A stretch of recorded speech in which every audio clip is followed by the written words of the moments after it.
Hope you guys are doing well today, having a wonderful weekend, enjoying this weather.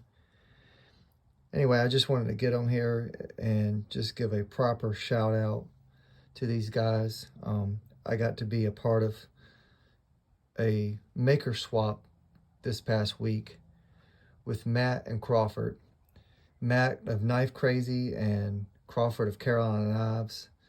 Matt hit me up and said, "Hey man, you want to do a slip swap?" So I was really honored to do that. They've already posted and shown my slips on their channel. That I'm very appreciative. For any of you that haven't caught their live, they were live earlier. I just got home, so I got the notification, but I had a music event where I had to play this afternoon, and so I was there, but I got in and I got the notification, so I'm going to watch that tonight. That is going to be my tonight's entertainment. But anyway, we traded knife slips and trapper size knife slips, and so I did 2 and sent them out. And go and check those out on their channels. If you haven't, give their channels a sub. But this is what I had the honor and the privilege of getting was these 2 knife slips. Beautiful work. I'm gonna start with Matt's. Knife Crazy. Look at the stamping on that. Just how deep he got it, how clean his stitching is. Really good burnishing. For those of y'all that may have done leather work, and even for those of y'all that haven't done leather work, that is hard to do, to get it that clean, because leather is a porous material. Of course, he did a great execution on the edges, great stitching, just a beautiful job on the stamping. My daughter loves these stars on this one. This one fits my this is a 2025 full-size trapper, and I got to break it in here, but this is the knife that'll be in it. It fits perfectly. I don't know if y'all can see that, but anyway, Matt, thank you. I appreciate it so much, and again, it was an honor getting to trade work with you guys. You guys do beautiful work, and I just appreciate you guys. I appreciate your channel and what you do, and I will cherish this. This will be a daily part of my EDC. And this not to be outdone. Second here, we've got Crawford from Knife Crazy. Again, look at that burnishing. Look how clean that work is. I like the light tones in this leather. The multicolored stitching, that Fruity Pebbles look. That's one of my favorites. I've been doing that a lot in my own stitching. What I find interesting about both of these slips is the diagonal that they get, whatever they're doing to their stitching force. They're getting a nice, really cool diagonal. I'm gonna find out how to do that. I kind of noticed a similar thing on Mike on his slip that I got at the Ellaville Knife Show, that he had that. But anyway, beautiful flip, beautiful work. These are both thicker leather, probably 9-ounce leather. And here we go, another full-size trapper, and that fits that slip perfectly.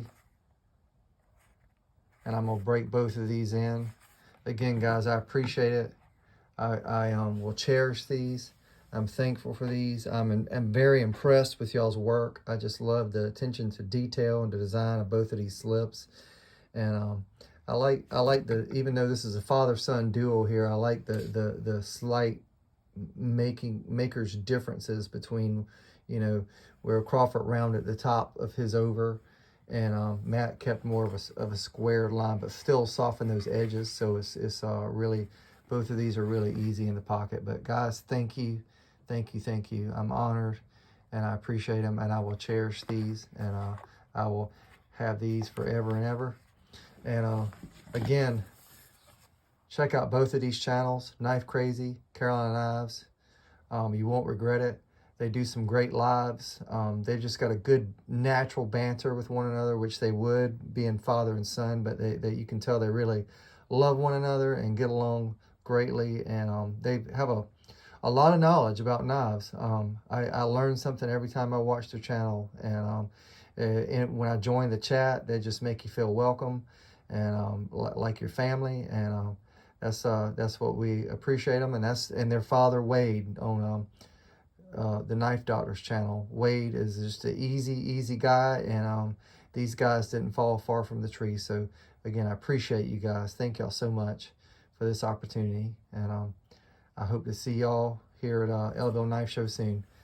That said, I got a couple of knives that I haven't talked about.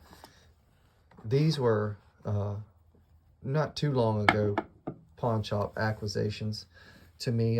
They're new to me. I've had them for a little bit, but I've been saving the cleanup. I was going to do a cleanup video, but I just want to go ahead and show these here. First of all, I did a short this week of my old timers, and I totally forgot to include this one. This is a big boy here. It's a Hoss. It's very much like a buck 110. The brass on this is pretty. I did do some cleanup on it. It was green. It does have a sheath, which I forgot and left in the house, but anyway, you know what a Schrade sheath looks like. This one I still got to oil it. Look at that blade. Schrade USA 70T.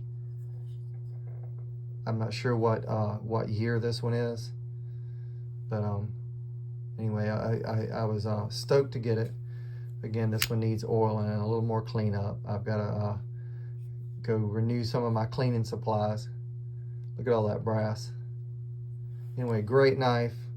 Glad to add it to my old timer collection. I've been on an old timer kick lately, showing all my old timers that I've had.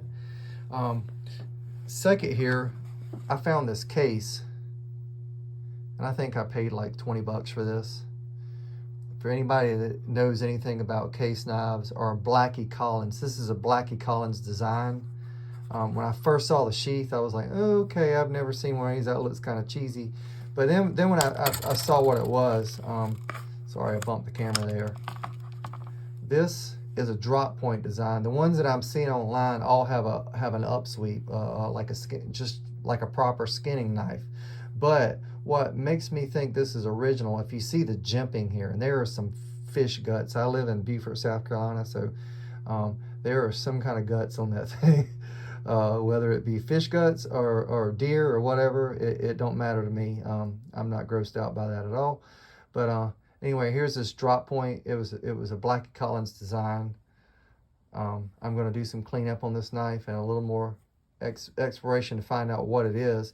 But the ones that I see online all have an upsweep on the end, just like a normal skinning knife would. But this one has a down sweep, and if you notice that jimping runs right up to that, and the ones online didn't have jimping up on the blade like this. It was just an upswept blade. So this has jimping here and jimping here, so you can really get in there. And there's that tang stamp. I think that if I saw right, this is a 1986. Somebody tell me when you see that. I know the lightning bolt S. I might be totally wrong. This may be a 90s knife.